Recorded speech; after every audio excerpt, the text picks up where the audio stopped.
Bonjour à toutes, bonjour à tous. Bienvenue dans Pourquoi tu restes, le podcast de ceux qui restent. On s'intéresse à tous les sujets en les tournant dans tous les sens, on se pose 1000 questions et on creuse les sujets à travers nos invités. Tout ça pour en savoir plus.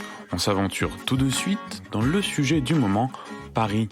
On va à la rencontre de régionaux et étrangers qui vivent dans la capitale depuis un certain temps. Ils nous livrent leurs histoires, le chemin qu'ils ont parcouru jusqu'à venir se poser à Paris, leur quotidien et même peut-être leur avenir. Et bien évidemment, on leur posera la question pourquoi ils restent.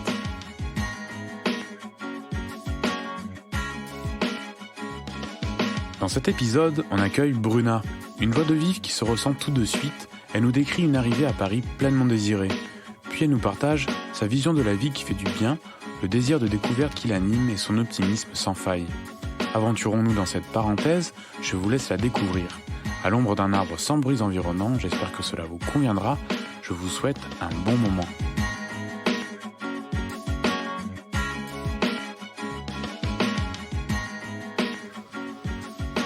C'est parti. Salut Bruna. Salut. Oh, comment tu te sens aujourd'hui ? Plutôt bien, détendu. Ouais, là, ouais. Et où est-ce qu'on est aujourd'hui, là, en ce moment-là ? Là, on est au parc Montsouris, près de la cité universitaire, pour ceux qui ne connaissent pas, vers le sud de Paris. Une grande cité qu'ils ont construite, je pense que c'est dans les années 60. Ouais, sans doute, ouais. Avec plein de différentes maisons qui représentent les pays, qui ont été construites par des architectes différents. Et il y en a même une qui a été faite par Lúcio Costa, il me semble, qui est brésilien. Ah ouais. Ouais, tout à fait. Et tu peux, pour le coup, un peu te présenter ? C'est vrai que j'ai commencé à parler du Brésil. Du coup, je suis Bruna. Je suis brésilienne. Maintenant, en fait, franco-brésilienne, parce que j'ai acquis la nationalité il y a 3 ans. Et ça fait 13 ans que je vis en France. J'ai choisi de faire de la France mon pays, mon lieu de vie, quoi. Ok. Tu bosses dans quoi Je fais du marketing, mais ça n'a pas toujours été mon métier. D'accord. Donc, parce qu'en vérité, j'ai fait Beaux-Arts au Brésil. Je suis venue en France pour faire un master. Et je devais rentrer après ça. Mais j'ai voulu rester parce que je suis tombée amoureuse de la vie ici, de tout ce que ça représentait. Ça résonnait beaucoup avec mes valeurs, avec ma façon de voir la vie, la liberté, l'accès à la culture, la place de la femme, ça me parlait plus. Et donc du coup, je suis restée ici. J'ai bossé un peu dans le secteur culturel au départ. Et après, en 2014, je me suis reconvertie.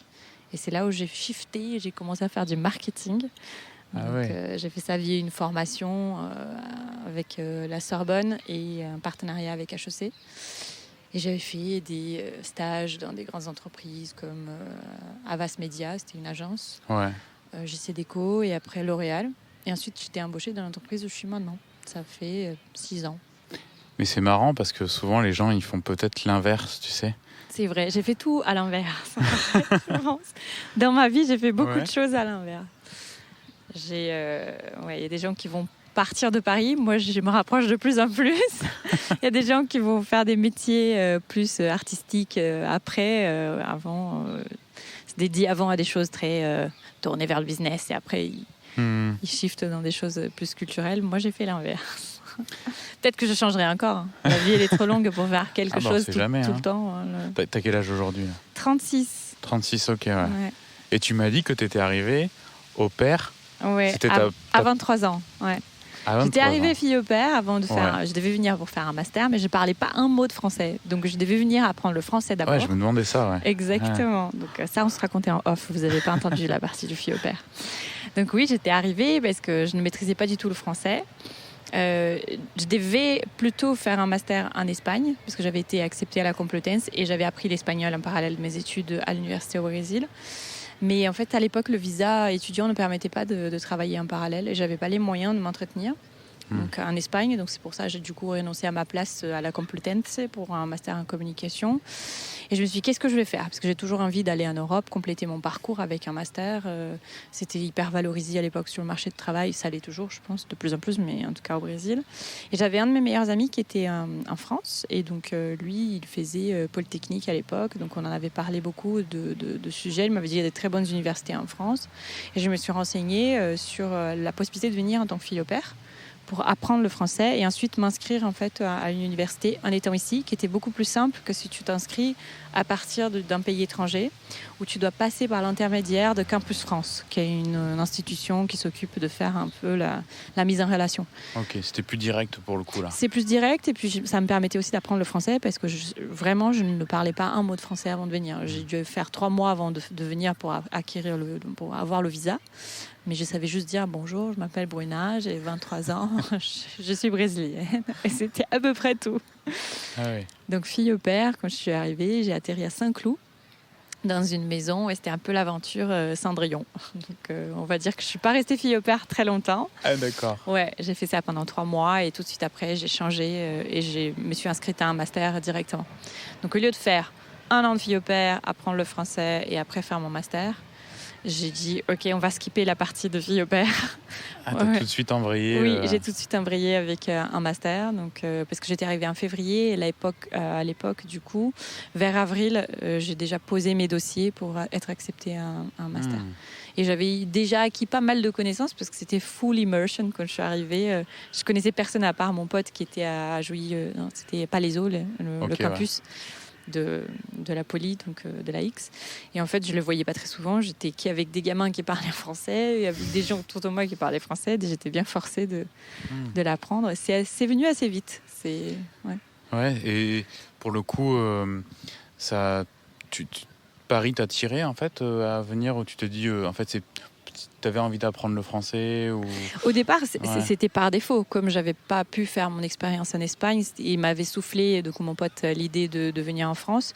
Paris, ça m'attirait par rapport à l'imaginaire, en fait. C'était cette ville que tout le monde connaît dans le monde entier, la Tour Eiffel. C'est un peu cette espèce de truc magique qu'on s'imagine de la ville, de l'amour, la capitale et tout. Mais en venant vivre ici, c'est sûr que je me suis identifiée à plus que juste Paris. Donc c'était plus... quand je suis arrivée, j'étais en banlieue et je suis restée longtemps en banlieue. Donc vraiment, j'ai jamais vécu dans Paris, par exemple. Oui, mais je passe tout mon temps à Paris. Tu t'identifies facilement à Paris, quoi. Oui. Parce que... Pour plein de raisons, mais au départ, c'était plus une fascination. Et après, quand j'ai décidé de rester... Tu peux pas rester juste par rapport à une chimère. Tu restes parce que tu trouves vraiment des choses plus profondes que juste la beauté de Paris ou ce que ça représente dans l'imaginaire des gens, quoi. Et tu dirais que l'intégration à la vie parisienne et aux Parisiens, on va dire, c'est quelque chose de... Est-ce que ça a été facile ou pas ? Non, pas forcément facile. Après, je sais pas, c'est la vie parisienne, tu l'embrasses de plusieurs manières. D'accord. Et tout ça a beaucoup changé aussi depuis que je suis arrivée et maintenant, dans ce que je fais comme activité, dans les cercles. J'ai fréquenté beaucoup de cercles différents. J'ai essayé d'un peu trouver quelle était ma place dans le fonctionnement de cette ville. Mais il y en a plein de choses. Paris n'a pas qu'une seule facette. Et je pense que ça, c'est vrai pour toutes les villes. Ouais. Donc, c'était pas facile en termes d'intégration, parce que je pense d'un point de vue global, sans faire des généralités, mais c'est pas qu'une question de Parisiens. Je pense qu'en Europe, les gens sont un peu plus fermés qu'en Amérique latine, par exemple. Donc, pour construire des amitiés, ça a été un peu plus long, mais je trouve que les amitiés sont solides, parce que moi, j'ai toujours des amis, mes premiers masters ou de mes premières expériences professionnelles que je garde dans mon entourage. Après, c'est une question d'aussi nourrir ses amitiés, mais je pense que c'est aussi parce qu'on prend plus de temps à intégrer les gens dans son cercle. Quand on les intègre, c'est pour de bon. Alors qu'au Brésil, il y a beaucoup de... On est très chaleureux, mais il y a beaucoup de volatilité quelque part. Je ne sais pas si ce mot c'est peut-être employé de cette manière, mais il y a des relations plus peut-être superficielles parfois, plus... passer à la maison boire un verre et tout, mais c'est des gens que tu ne vas pas forcément garder beaucoup dans... C'est souvent même parfois ce que l'on oppose entre la culture, américaine et française un peu. Oui, il y a du bon dans les deux. Il y a du bon, évidemment. On oppose parce que du coup, en termes de façon de faire, c'est différent. Mais après, je pense que chacun trouve ce qui lui correspond le mieux. Oui, bien sûr. Ouais. Moi, ça me correspondait en fait. J'aime bien nourrir des amitiés dans la longueur. Je suis spontanée, mais j'aime pas non plus trop que les gens se mêlent de ma vie. Donc c'est vrai qu'il y a un mélange de tout et que ça me correspondait très bien ici. Okay, après, ça n'a pas été facile dès le départ. Et en plus, il y a beaucoup de différences au-delà de l'intégration. C'est des différences culturelles. La nourriture, elle est différente. La façon d'aborder les gens est différente. Les relations sont différentes. Les relations professionnelles sont différentes. Donc, je pense que c'est du temps d'appréhender tout ça. Et aujourd'hui, tu me dis que donc tu me disais que t'es à Malakoff. Ouais. T'es arrivé par Saint-Cloud et il s'est passé quoi entre-temps Plein de choses. T'as pas fini de voyager. Enfin, t'as voyagé depuis Brésil. Et puis là, c'est vrai qu'après Saint-Cloud, comme je faisais des études, je me suis installée pas loin. Je me suis installée à La Celle-Saint-Cloud. Et à l'époque, c'est vrai que j'avais rencontré quelqu'un qui est en français, qui est toujours vivant. Okay. Très sympa, c'est toujours un pote. Et on était restés ensemble, donc on s'est installé à La Celle-Saint-Cloud. Et après, donc j'avais fait mes études, donc on a vécu là-bas. Il travaillait dans le coin et moi, je travaillais à Paris. Après, je suis allée vivre quelques mois à Deauville, parce que dans le cadre de mes masters aussi, j'avais fait un stage à la mairie de Deauville, au service événementiel. Et c'était vraiment un passage super sympa. J'ai vécu une saison à Deauville. Trop bien. On dit que c'est le 21e arrondissement de Paris.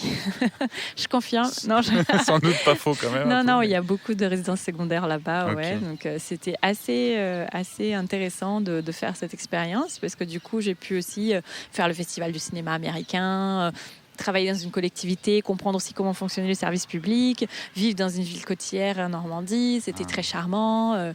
Je pense que je sentais beaucoup plus à Trouville qu'à Deauville, mais Deauville, c'était quand même un passage assez marquant. Et après cette expérience, quand je suis rentrée en région parisienne, j'ai emménagé à Fontenay-aux-Roses. Et après Fontenay-aux-Roses, j'ai emménagé du coup dans l'appart. C'est sud-est, c'est ça? Ouais, c'est près d'Antony. Ouais, c'est ça. Ouais. Un peu pour situer. Le parc de Sceaux, tout ça. Ah oui, voilà, ok. Si vous voulez un très beau parc aussi, comme celui-ci où nous sommes aujourd'hui. Et donc après, Fontenay-aux-Roses, c'était un passage, ça a dû durer 4 ans. Je me suis installée à Malakoff. Ok. Voilà, où j'ai trouvé un appartement que j'ai acheté. C'était un coup de cœur. Voilà, c'était... insolite l'expérience d'acheter à Paris, donc en région parisienne globalement. Ben ça on peut évoquer d'ailleurs. Oui, raconte ça un peu, parce que c'est vrai que c'est, pour moi, tu vois, Paris c'est aussi déménager beaucoup. Et il y a aussi le côté déménager, c'est aussi une aventure, parce qu'il faut tomber sur les bonnes affaires. Je pense que j'ai pas tant déménagé que ça, et en vérité j'ai préféré acheter directement que louer. Parce qu'à l'époque, quand j'ai commencé à faire ma démarche pour l'achat, je n'étais pas encore naturalisée, donc j'étais toujours étrangère. Donc j'ai renouvelé mon visa tous les ans pendant pratiquement 10 ans. C'était aussi une expérience, on pourra en parler. Et en fait, c'était trop compliqué. Les dossiers pour location à Paris, c'est infernal.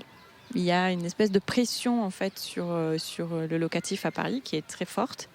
Et ils demandent des garanties en fait qui sont juste trop compliquées. Et moi je me suis dit, tant qu'à faire, si je dois monter un vrai dossier, autant que je le monte pour acheter. Et le prix que je mettrai dans un loyer, ça va être équivalent au prix d'un remboursement de prêt. Et j'ai investi dans quelque chose qui est à moi. Plus facile, quoi. Exactement. Et donc j'ai mis 1 an à trouver quelque chose qui me corresponde, et que dans un endroit... Mon mandatory, c'était être proche d'un métro. Et je le suis, de 2 métros, donc c'est parfait. Parce que je sors à Paris beaucoup. Donc je vis à Paris, même si je n'ai jamais vécu dedans. Intramuros, ma vie, elle est souvent vraiment à Paris. Oui, puis Malakoff, c'est juste de l'autre côté du périph'. Du périph'. C'est pas... Tu as collé, t'as le métro, comme tu dis. Ouais, il y a des banlieues et banlieues. C'est pas une banlieue comme on l'imagine. Il y a des petits pavillons, mais c'est pas la banlieue des familles avec... qui est très éloigné, où il faut une voiture. Non, c'est très encore Paris, quelque part. Et j'adore, parce que c'est une ville très... Il y a beaucoup de mixité, en fait. Il y a des gens de toutes sortes. Il y a beaucoup de services. C'est une mairie communiste. Je le place. C'est vrai, donc, je suis contente. Je trouve que c'est bien. L'état d'esprit, en fait, j'aime bien. Ce que tu es en train de nous dire, c'est que tu aimes ta vie à Paris. Malakoff, Paris. Oui, région parisienne. Voilà, la région parisienne, on peut dire même. Et tu peux nous raconter un peu, qu'est-ce que c'est ton écosystème à toi, à Paris, tes activités, qu'est-ce qui fait que tu restes et que tu aimes ça, finalement? Alors, je pense que mon écosystème, c'est des personnes très différentes que j'ai croisées à mes différents boulots, masters, etc., que j'ai un peu gardé, que j'ai pris avec moi petit à petit. Donc j'ai incorporé beaucoup de gens. Mon entourage, il est surtout français, en vrai. J'ai jamais cherché à reproduire un petit Brésil ici, même parfois s'il y a des choses qui me manquent. J'ai jamais voulu non plus recréer ça ici. Je me suis enrichie de toutes les personnes que j'ai rencontrées et il y a des gens qui m'ont présenté des choses et des lieux que j'ai incorporés dans ma vie. Donc, j'ai fait beaucoup de musées, j'ai fait beaucoup de sorties culturelles, beaucoup de sorties. J'adore la musique, donc toutes sortes de musique. Je sors beaucoup, que ce soit des soirées latino ou électro, ou je vais à l'opéra, je vais voir des ballets, donc des concerts de classiques. C'est assez polyvalent et c'est ce côté éclectique justement de ce que la vie parisienne peut proportionné que j'aime. Beaucoup de restaurants de toutes sortes, pas qu'il y ait de nourriture française, mais il y a plein de bons restaurants de tout type de cuisine. Il y a des poches de verdure à Paris, il y en a des magasins si on a besoin, on trouve tout ce qu'il faut. C'est cette richesse dans une ville qui est à l'échelle humaine surtout. On peut faire tout à pied ou en transport ou à vélo. En fait, c'est cette combinaison d'éléments, je pense, qui a constitué ma vie aujourd'hui, qui est une vie très active, où je sors beaucoup. Et en même temps, je peux aussi me recueillir quand j'ai envie, ou bouger. C'est aussi un carrefour. C'est un endroit qui est extrêmement bien placé en Europe. Donc, on peut toujours partir et aller où on veut. Donc, la vérité, c'est que Paris, à mon sens, c'est idéal, en fait. Pour une personne, à l'occurrence, moi... je suis assez dynamique, je n'ai pas de famille, d'enfants, donc j'ai pas besoin d'espace, j'ai pas besoin. Ça répond bien à mes besoins, à moi. Ouais. Tu parles de culture, tu parles de verre et tout. Enfin, tu arrives à mixer un bon équilibre, quoi, avec les éléments autour de toi et les gens. Tu as une vie de quartier, t'as des. Oui, j'ai mon marché où je vais tous les dimanches matins, mon fleuriste, parce que je me fais des bouquets de fleurs fraîches tous les dimanches. Sauf quand je pars en voyage le week-end suivant, dans ce cas-là, c'est pas la peine.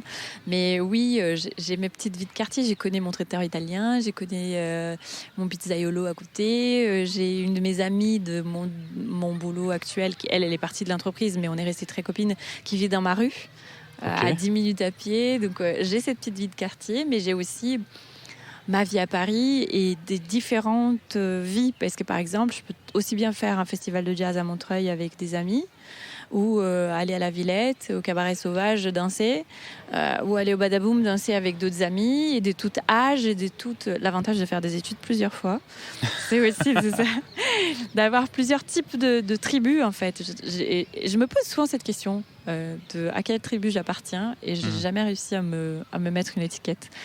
Et du coup, c'est ça qui est idéal à Paris, c'est de pouvoir avoir toutes ces vies-là, parce qu'il y en a pour toutes les étiquettes. Mais c'est marrant parce que ce que tu décris, ça pourrait être aussi vu comme oppressant, tu sais, par certaines personnes. Oui, et je comprends, parce que c'est vrai qu'il y a une fois où en 2017, j'étais allée voir une amie qui vit à Montréal, qui est française et qui est partie s'installer là-bas. Ouais. Et j'ai senti pour la première fois, ça faisait déjà quelques années que je vivais en France et à Paris. Et donc, du coup, c'est vrai qu'en rentrant de Montréal, c'est la première fois que j'ai compris ce que les gens voulaient dire par « les Parisiens sont stressés ». Et à ma façon de voir les choses, c'est que c'est pas qu'ils sont stressés, mais c'est vrai que Paris, comme il y a toute cette diversité et cette taille de la ville qui est quand même restreinte, il y a une pression démographique, les gens sont un peu les uns sur les autres, qui peut amener à avoir un peu plus d'énervement quand le métro il est bondé, quand il y a des dysfonctionnements, comme il y en a dans toutes les villes. Et après, il y a un autre point aussi, c'est les Français restent latins, et donc c'est vrai que c'est une façon d'être qui est un petit peu plus aussi énervée, quoi, par rapport à des anglo-saxons. Donc il y a ces deux distinctions que je pense que combinées, parfois ça peut faire des petits cocktails de tension. Mais moi je trouve que moi, par exemple, j'ai rarement été... je l'ai remarqué parce que je suis rentrée d'un autre endroit où je venais de voir au quotidien, j'étais pendant 2 semaines avec elle, la différence.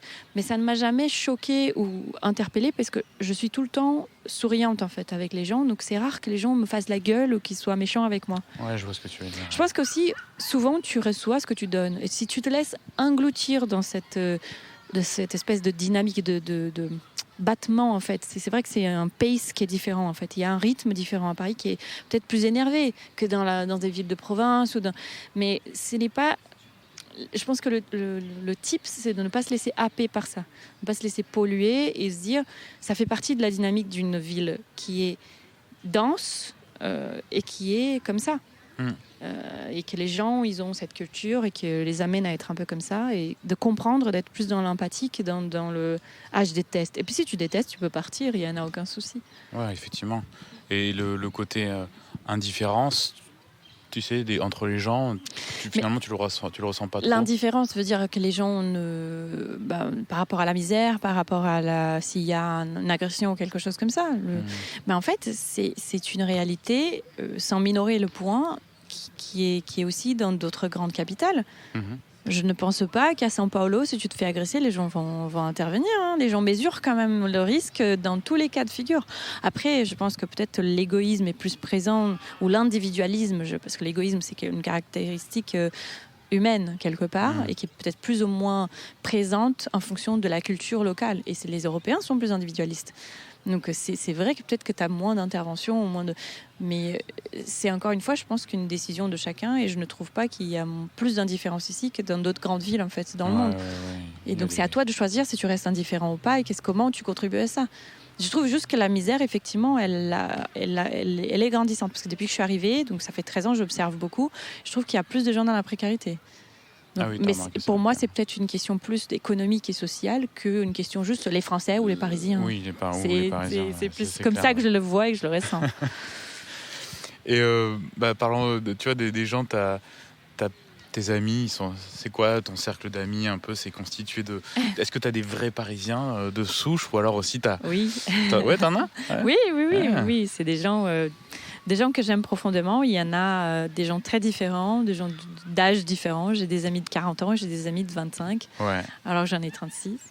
et en fait, même de 24 parfois ou moins. Mais c'est des gens de toutes sortes, des gens qui ont grandi à Paris, mais des gens qui n'ont pas grandi à Paris. Dans tous les cas de figure, je pense que c'est des gens très ouverts d'esprit, parce que ça, c'est quelque chose d'important pour moi. Et qui ne sont pas forcément dans le jugement, qui essayent d'être en fait plus... Après, j'ai des gens, je sais pas, je saurais pas dire par rapport à des milieux. En fait, oui, j'ai des gens qui vont plus à des soirées, je sais pas, tranquilles. Il y a des gens qui sont plus dans des festivals. Il y a des gens qui sont très genre famille avec enfants et qui vont faire plus des programmes du dimanche. Et moi, je m'intègre dans tout ça. je navigue et c'est ça qui est agréable de pouvoir en fait voir plusieurs réalités. C'est cool. Et de savoir qu'il en existe plusieurs réalités et que tu peux aussi t'inscrire dans toutes ces réalités-là. Le Parisien hautain, c'est pas vrai ça. Je pense que c'est pas le Parisien hautain, il y a des gens hautains et après il y a des quartiers à Paris que c'est vrai que je fréquente moins. Ça, c'est une vérité. Par exemple, le 16e, le 7e, le 8e, le 6e, c'est peut-être des quartiers où c'est moins mon délire, mais je n'ai pas de jugement en fait. C'est vrai que ça a un côté un peu plus parfois communautaire. Dans le 16e, il va y avoir beaucoup de gens de la communauté juive. Je n'ai travaillé avec des gens de la communauté juive et c'est des gens extraordinaires, mais peuvent être peut-être aussi plus fermés dans leur bulle.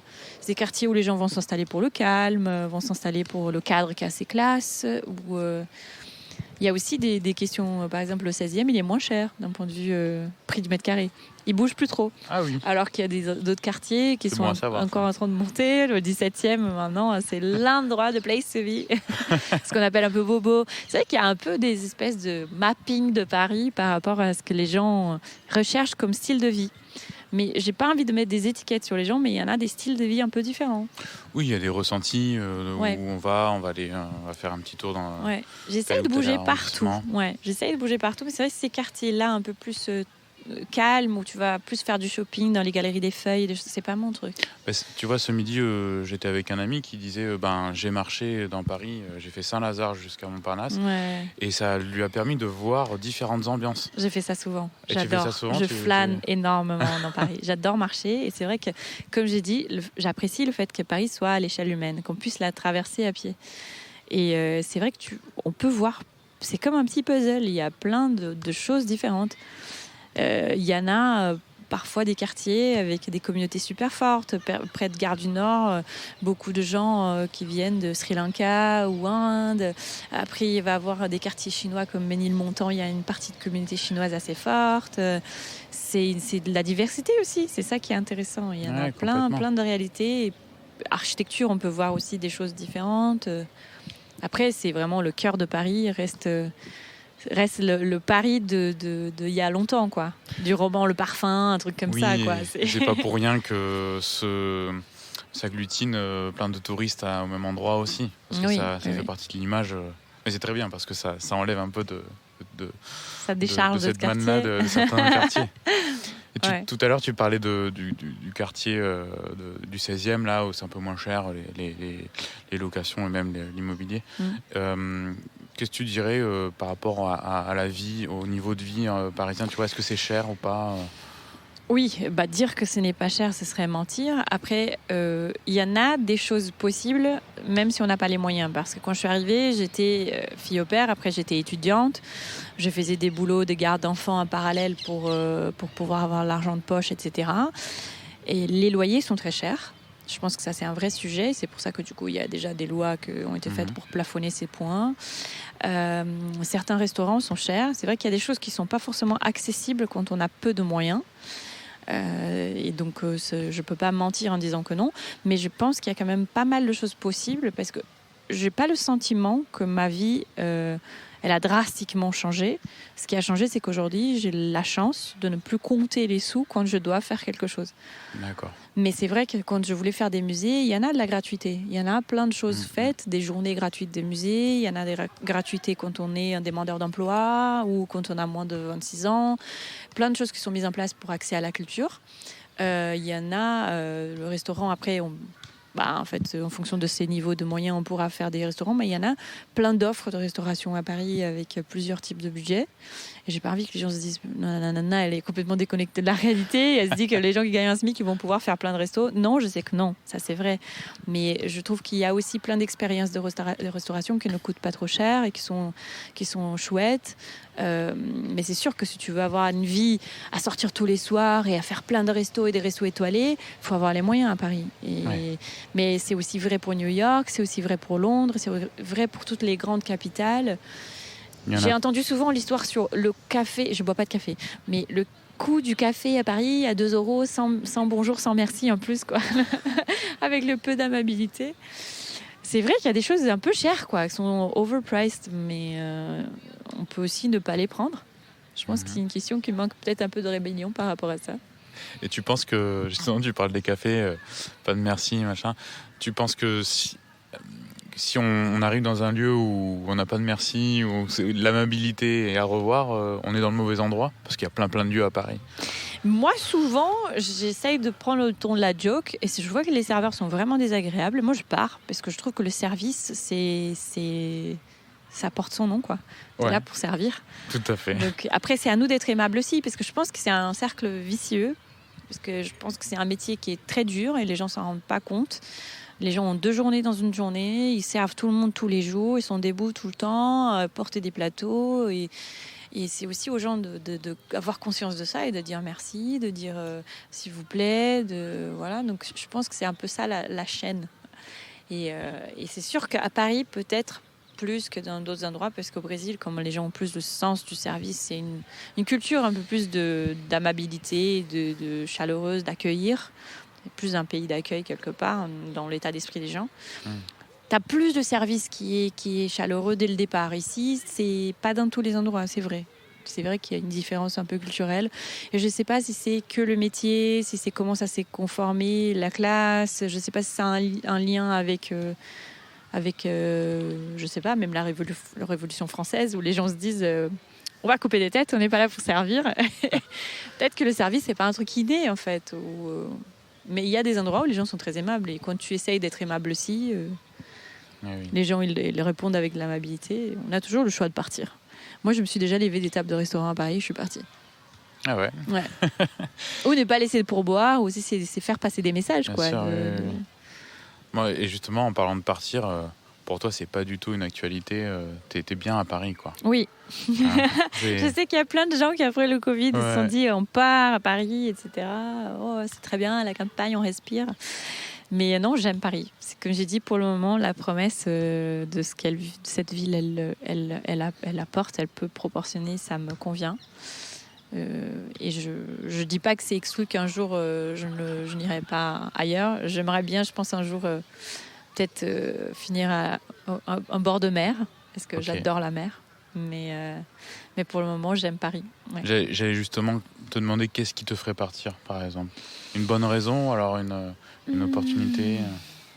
Je sais pas. Pour le moment, je me suis pas posé la question. Je reste ouverte en fait aux choses qui peuvent arriver dans ma vie. Mais je pense que peut-être aussi, je trouve une opportunité qui est très, très, très, très intéressante, une opportunité professionnelle. Je pourrais partir. Ou plus tard, juste une volonté d'être dans un lieu où il y avait un lieu où vraiment cette perspective infinie. La mer, c'est vraiment ça, en fait. Donc, parce que, bon, heureusement qu'à Paris, il y a la Seine. Ça, c'est vrai que s'il n'y avait pas Seine, je ne pense pas que j'aurais adopté cette ville de la même manière. On peut y aller s'y recueillir un petit peu, voir Moi, c'est mon lieu. C'est sûr que souvent, je fais des balades sur les quais ou l'île de Saint-Louis, c'est mes spots. Et c'est vrai que l'eau, c'est un élément important pour moi, mais je pense que c'est plus quand je serai retraitée et que j'aurai peut-être une vie moins active, de moins de sorties, de moins de volonté, de curiosité. Je ne sais pas si un jour ça va cesser ma curiosité, mais si un jour je suis peut-être un peu moins dynamique sur ce plan-là, peut-être que je voudrais bien juste être au bord de la mer, me lever, aller nager, et puis revenir, et puis regarder la mer encore et encore et encore et encore. Et de quoi tu pourrais pas te passer à Paris ?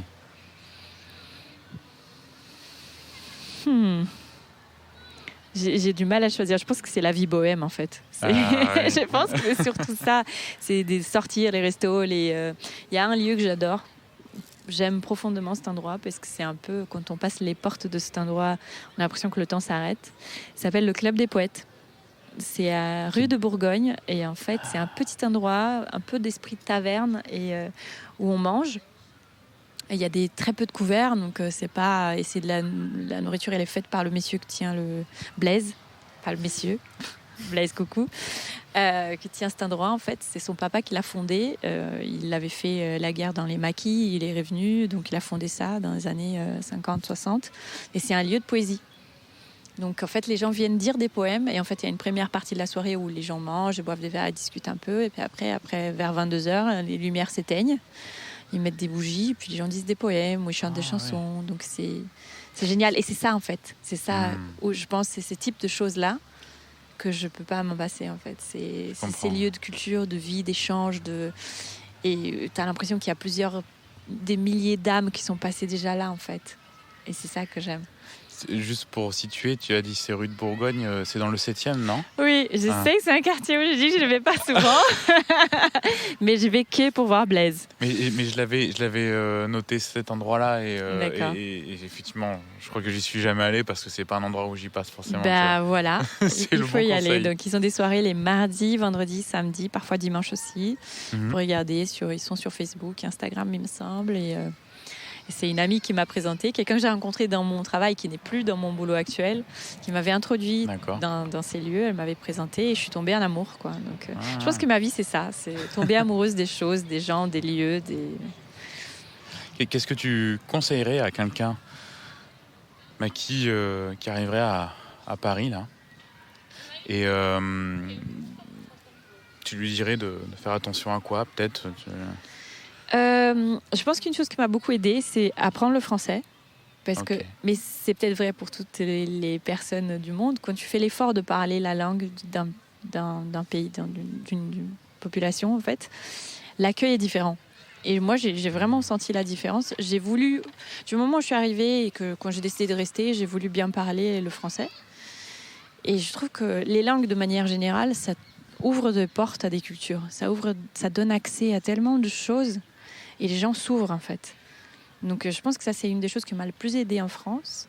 Et après, de rester ouvert aussi, sans préjugés, et de découvrir tout. Parce que Je pense que tout est une question de perspective. Donc, avec quelles lunettes on regarde les choses, en fait. Chacun porte ses propres lunettes et il faut essayer de les teinter positivement et d'embrasser les choses. Ok. Voilà. Quelque part, ça te permet de mieux t'intéresser à l'autre. Oui, tout à fait, je pense. C'est ça. Je comprends, ouais.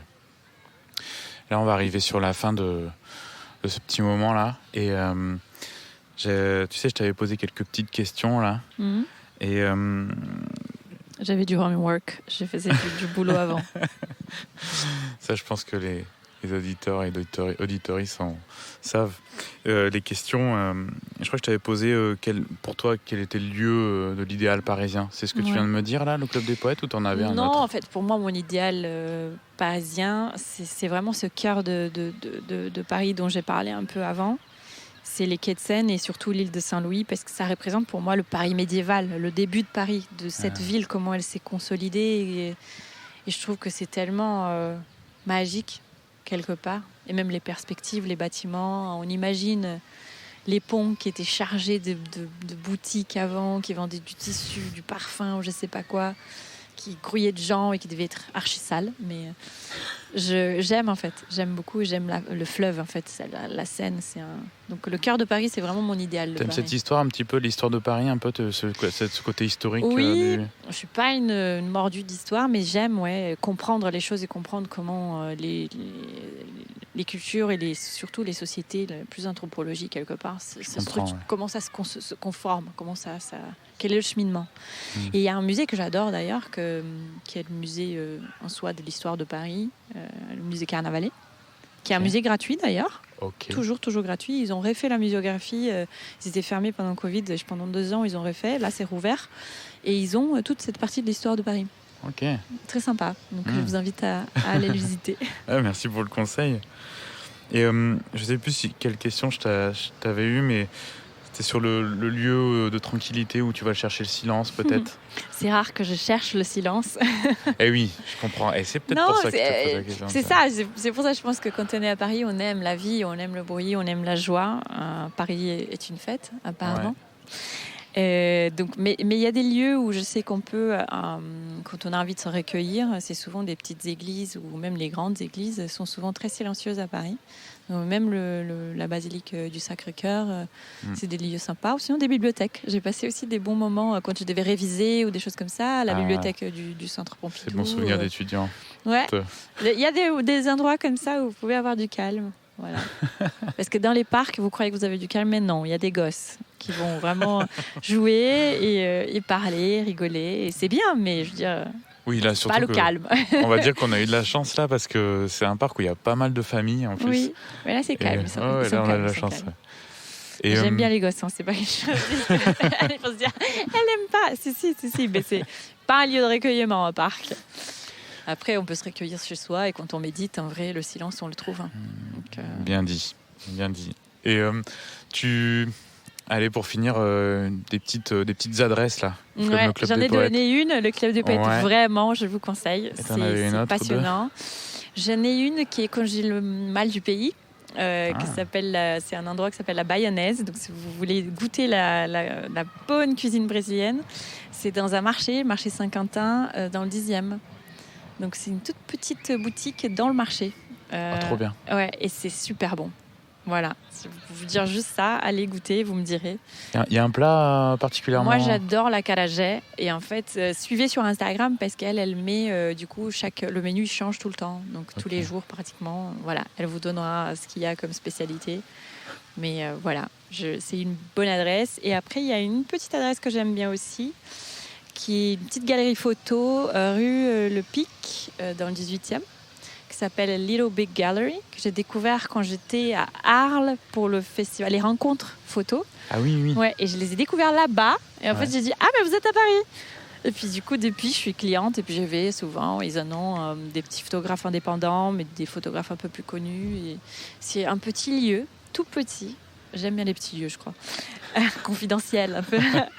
Mais c'est très chouette. Donc, si vous avez envie de commencer à collectionner de la photo, why not? Bon, c'est cool, trop fort. Merci pour cette petite adresse. De rien. Et toute cette petite discussion qui nous a amené jusque-là. Merci Bruna. De rien, un plaisir. Moi, j'espère que tu as passé un bon moment. Oui. Bon, c'est cool. Je te souhaite des bons moments encore à Paris. Merci. Allez, salut. Salut. J'espère que vous avez apprécié cette nouvelle rencontre. Merci d'être arrivé jusque-là et bien sûr pour votre écoute. N'hésitez pas à mettre un petit like, cœur ou pouce vers le haut pour signaler votre contentement. Et pourquoi pas à suivre le podcast pour être prévenu des nouveaux épisodes. Vos manifestations de soutien font toujours plaisir. Le mixage et les arrangements ont été réalisés par mon ami Lacaze. Moi, c'est Sébastien. Il ne me reste plus qu'à vous souhaiter une belle journée ou une belle nuit. Je vous dis à bientôt pour une nouvelle rencontre, une nouvelle histoire. C'était Pourquoi tu restes ?